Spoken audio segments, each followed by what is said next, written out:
why some people responded to that. But I think the thing that we have to keep in mind is that just like everybody else who was here, Bryson Graham was at the same level as executive as all those guys.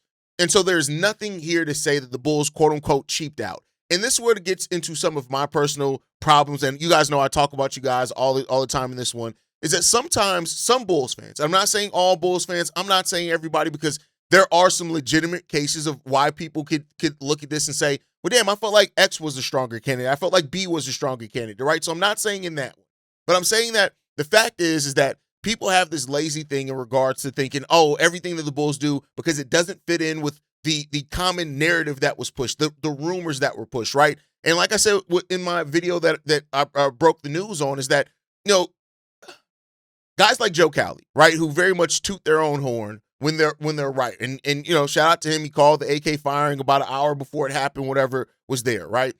But then then because of guys like him, me, myself, everybody talked about Matt Lloyd being the front runner. For so many Bulls fans, they locked in on that. And the thing that I've noticed in being in this community and sitting in this chair at this job for so long is that so many Bulls fans will take what's publicly pushed as a rumor or the narrative, and that becomes their opinion. And the moment that it's anything other than that, they automatically meet it as it has to be this huge negative because it didn't match with what their hopes and thoughts got into in some of the media narratives that went around. And this is why a couple of episodes ago I said, hey, right now, even if this wasn't, if Matt Lloyd ends up not being high, you got to keep in mind, this is all speculation based off what people are hearing, but things can change, right? So anybody that's automatically going to, oh, well, they must have got Bryson Graham for cheap, you're being lazy in your narratives, right? That's just ridiculous in that. When you look at it as well, like when you, and even the cheap part of it, like it's a lazy narrative when it comes down to this team, right?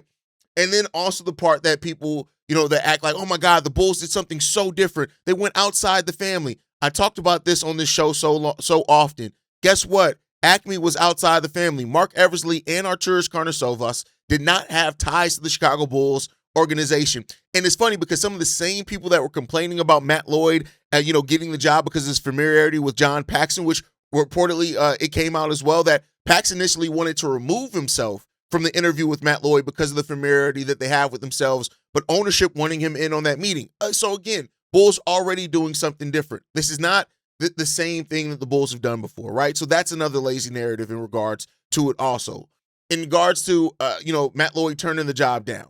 It's already been reported Matt Lloyd did not turn the job down. This is not a situation where the job was turned down. He wanted this job. The Bulls decided to go with Bryson Graham. They listened to the pitch of Bryson Graham and hired him for that. So that's the first thing that we want to clear out, the lazy narratives, because that's something that's going to pop up. It pops up all the time with Chicago Bulls fans.